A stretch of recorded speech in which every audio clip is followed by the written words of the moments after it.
Paris in December. Holiday lights glowing, friends joining in, and yes, wine at every corner. This trip wasn't just about Nicole's Big 5-0. It was about embracing the magic of France altogether. And it all started right here. Our red eye from US to Paris. Buckle up. This is Paris like you've never seen it. Every epic trip starts with an airplane selfie, right? This one's ours, leaving Norfolk, Virginia, through New York, and landing in Paris. We were tired, but too wired with excitement to care. Fun fact, Charles de Gaulle Airport is one of the busiest in Europe, and it was named after the French general and president who helped lead France after World War II. Fittingly, it feels like a launch pad to history. Our first stop, Champagne in the lobby of our Renaissance Paris Republic Hotel. Because nothing says Bienvenue à Paris like bubbles. The French drink about 150 bottles of champagne a year, and you better believe we contributed to that stat. You know, it's worth mentioning right now that I am going to so mess up the beautiful French language, so forgive me now for the rest of the video. We couldn't resist a Parisian cafe lunch. Café La Poe set the tone, good wine, better bread, an hour spent people watching. Here's the thing, cafes in Paris aren't just about food. They're cultural institutions where artists, writers, and dreamers have gathered for centuries. Hemingway, Sartre, Picasso. Yeah, they basically invented loitering here. Of course, you can't miss the Arc de Triomphe, commissioned by Napoleon in 1806 to celebrate his military victories. It's 164 feet tall and sits at the end of the Champs-Élysées. Pro tip, the traffic circle around it is absolutely chaos. 12 avenues converge here. Watching cars survive that roundabout is free entertainment. Next stop, Sacré-Cœur Basilica in Montemar. It sits on the highest point in Paris, like a white guardian over the city.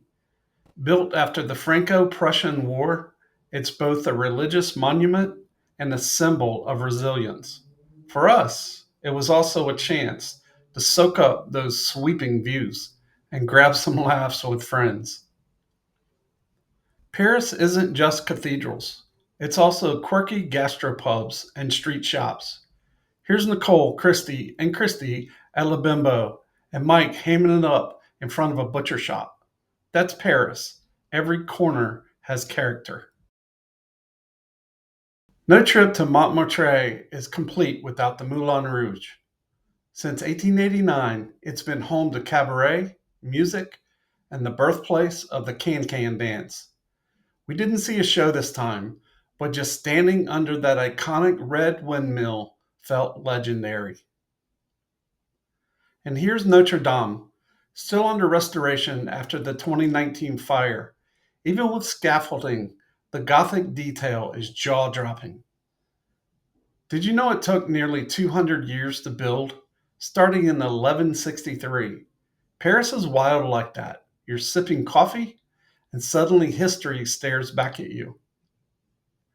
This photo, me geeking out over vin chaud, a hot spice wine. Basically France's version of mulled wine, warm, fragrant, and guaranteed to thaw even the coldest December night. And yes, sometimes the best Parisian moment is simply sipping coffee in your hotel lobby. Because in France, cafe time is all the time.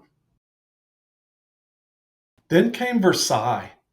The palace was the seat of French kings until the Revolution, and walking those gates with our crew felt surreal. Versailles is over 2,300 rooms of pure extravagance. Louis XIV really wanted everyone to know he was the Sun King. Mission accomplished. And finally, our friend John's birthday at Buddha Bar, Paris. Imagine a two-story dining hall with a massive Buddha glowing in red light. Food that mixes Asian flavors with Parisian flair. And cocktails that kept flowing. It's one of those places where the vibe does half the celebrating for you. And just like that, Paris was in the rearview mirror. This panoramic shot in the train station marks the start of our next chapter, heading toward the Bourgogne-Franche-Comté region. But Paris, she's unforgettable. She's always unforgettable. If you love this little slice of Paris with us, make sure you follow Life in Motion for more travel, food, and adventure moments. We've got plenty more France stories coming your way.